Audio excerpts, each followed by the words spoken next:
critics are getting a little bored of it. Creative community is kind of embracing it because they don't have to work so hard to create the story. Which is kind of a good thing. So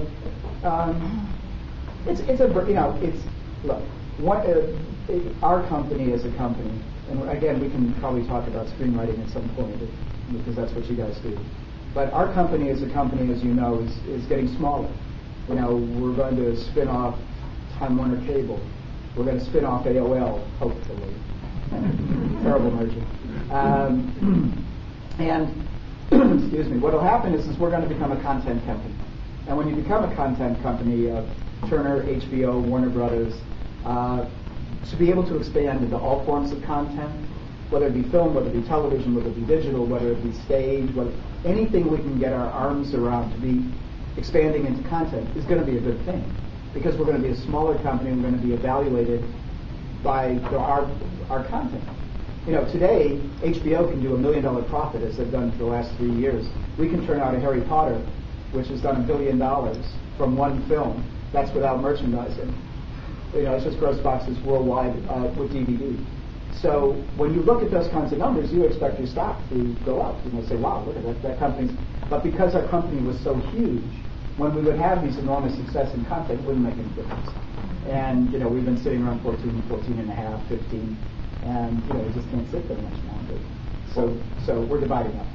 So it isn't a studio model, though. It's like, you take 5, 6, 8, maybe 10 movies, I don't know what the span is, and you hope one's going to be a hit. I don't think you would run the P&L that way, because that would look kind of, a little rough to walk in and say, I'm in gate. The reality is, only so many shows do work.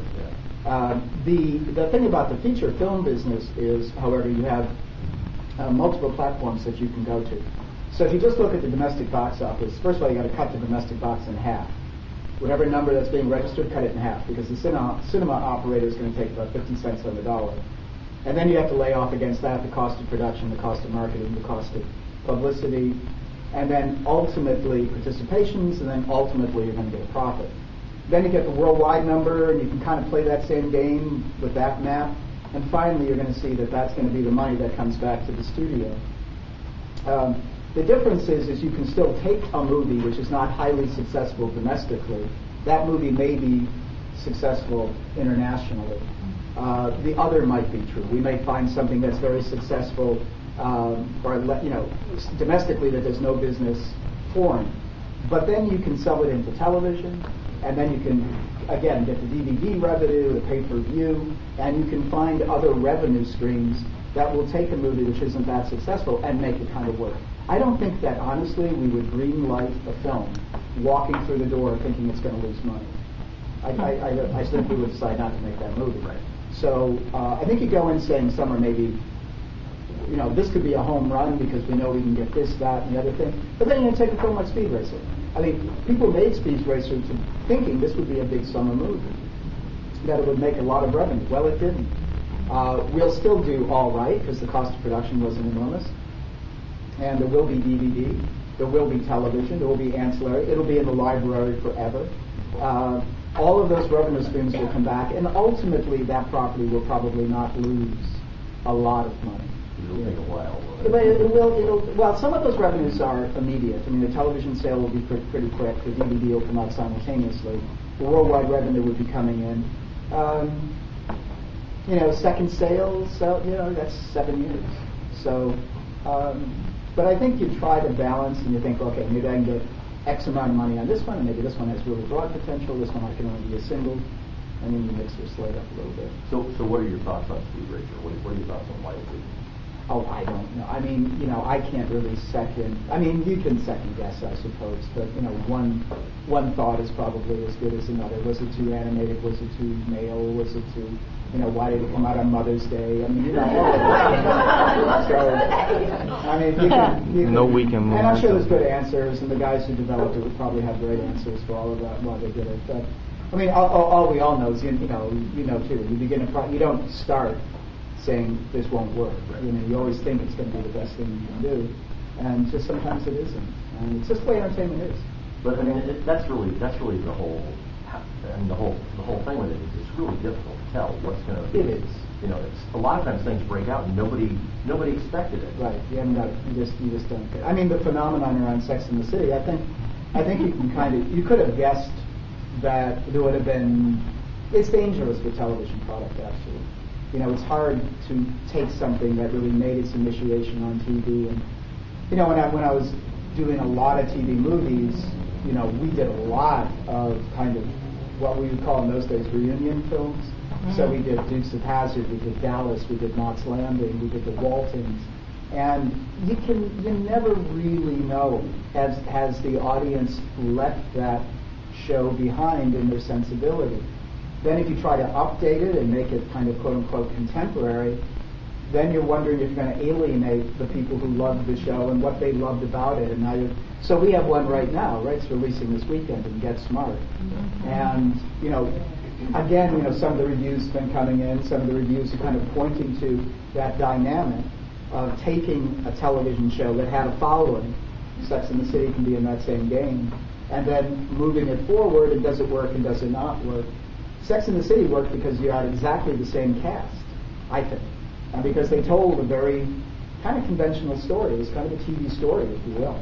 But it had a lot of heart. But the phenomenon, sort of it just sort of moved itself into pop culture. And people were having parties and cosmopolitans and tours of New York City, going to the locations in which the show was filmed originally for TV. It became a phenomenon. So last I looked, it had done 109 million domestic. For a movie that probably didn't cost all that much. That's a pretty good number out of a domestic film. My guesstimate is it's a $30 million movie. This is what I felt when I looked at it. So, it's not bad. But again, it's so hard to predict or guess what an audience will or won't gravitate toward. And when you can't predict it, where you spend your money is trying to educate the audience as to why they should spend the money there. So that's marketing and publicity.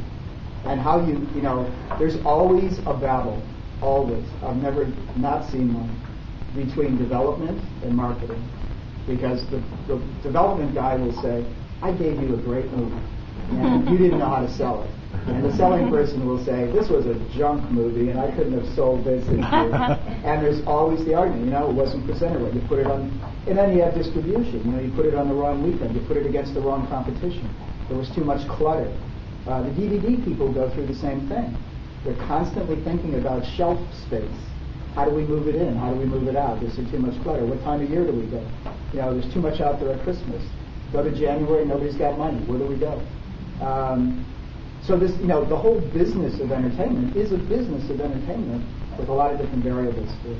But again, we're talking about business guys. I don't know if this is intriguing to you or not. But yeah, sure. I think it's valuable something to know. I mean, it really is. There's a whole bunch of decisions being made besides just the script and just the cast and that kind of thing. So, like anything, for instance, anything going up against Iron Man that weekend probably got killed. Probably, yeah, I'm sure it did. But then there's also a theory in the film business that one film will feed another. So people get used to going. I mean, the concept would be that if you go to the Cineplex and you want to go see Iron Man, and Iron Man is sold out, you've already made the commitment to go to a movie, you'll go to see another movie. And therefore, you may feed some business into somebody else. And success does breed success. Television business doesn't really, it kind of works that way, but on nights that have certain hot levels. Sunday is a big hot level, Monday's a big hot level, and they start drifting off when they start building up again. But competition in TV really is competition. We're trying to, television is desperately trying to take audience from one place and put it to another.